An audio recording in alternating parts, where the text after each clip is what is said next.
साई सब भक्तजनों, संतजनों,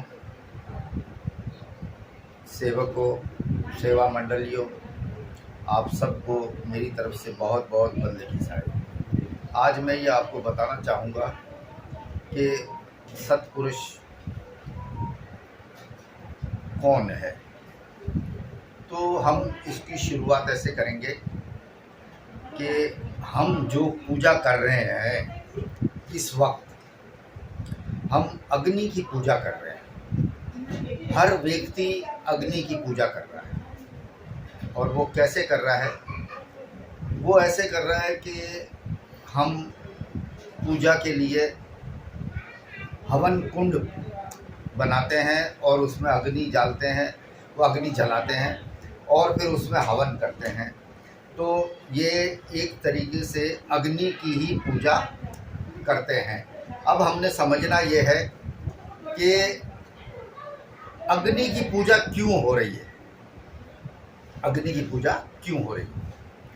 दरअसल हमारे वेद शास्त्रों में बताया गया है कि अग्नि जो है ना वो ब्रह्म का मुंह है, ब्रह्म का मुंह।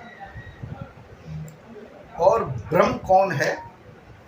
काल ब्रह्म, निरंजन निराकार, ज्योति स्वरूपी अलख निरंजन, ये ब्रह्म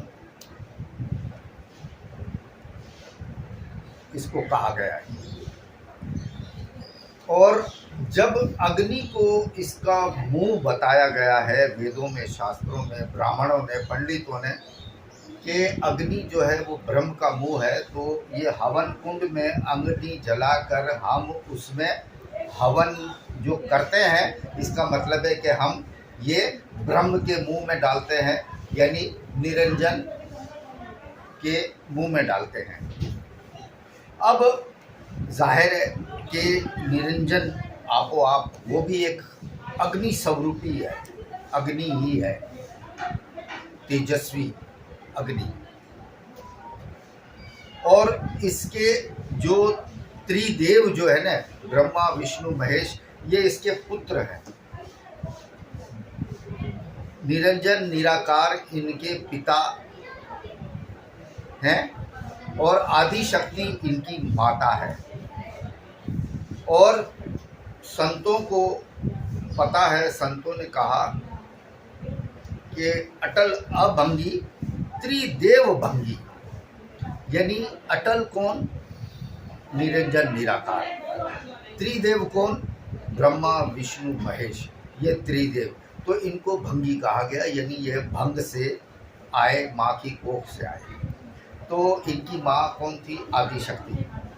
अब हम पूजा किसकी कर रहे हैं कि अग्नि के जो बेटे हैं, यानी निरंजन निराकार, जिसका मुंह अग्नि है और वो ब्रह्म कहलाता है, उसका मुंह अग्नि है और ये उसके बेटे हैं ब्रह्मा विष्णु महेश, हम उसकी पूजा कर रहे हैं।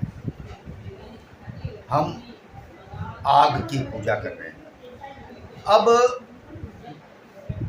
ब्रह्मा विष्णु महेश, तो विष्णु के अवतार भी अग्नि से ही उत्पन्न हुए ना, कि अग्नि के जो अवतार हैं वो राम कृष्ण, जो 10 अवतार जो है वो अग्नि से ही उत्पन्न हुए, अग्नि से ही उत्पन्न हुए, यानी माँ की कोख से ही आए, वो माँ की कोख से आए। तो हम अवतारों की पूजा भी करते हैं, तो इसका मतलब है कि हम ब्रह्म, काल ब्रह्म की पूजा करते हैं, यानी अग्नि की पूजा करते हैं। और अग्नि जो है वो 5 तत्वों में से एक तत्व है और वो उस सत्पुरुष परमात्मा की उत्पत्ति है, यानी 5 तत्व उसकी उत्पत्ति है। जहाँ से इनका निर्माण हुआ वो कुरम था, जहाँ से ये 5 तत्वों का निर्माण हुआ उसे कुरम कहा गया, उसके पेट में से ये निकले। तो भाइयों, मेरे मित्रों, मैं आपको ये समझा रहा हूँ कि पूजा सिर्फ गुरु की, पूजा सिर्फ गुरु की, गुरुदेव की ही पूजा, उसी को अपना शीश नमाओ, उसकी ही पूजा करो, उसी को खिलाओ पिलाओ, सब जो चेतन गुरु है उसको, उसकी पूजा करो, उसको तिलक लगाओ, उसकी आरती उतारो, उसको हार पहनाओ, वो आपको आशीर्वाद देगा और साक्षात आपको ज्ञान देगा। तो इसके लिए बस ये समझना बहुत ज़रूरी है कि ये सारे पाखंडों से बचो और सत्पुरुष परमात्मा का जो स्वरूप है, ये काया उसका स्वरूप है, जिसके ऊपर शब्द लग गया गुरु का, यानी साहेब ने कहा है कि गुरु स्वरूपी आप।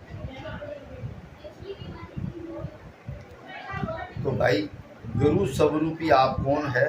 वो कबीर ही है, जो जिसके साथ गुरु शब्द लग गया वो कबीर का स्वरूप है। उसी को सजदा करो, उसी की पूजा करो, उसी के मुंह में जो निवाला देना है उसको खिलाओ पिलाओ प्रसाद, और उसी को हार पहनाओ, उसी को तिलक करो। बाकी पत्थर की पूजा, मूर्तियों की पूजा नहीं करनी।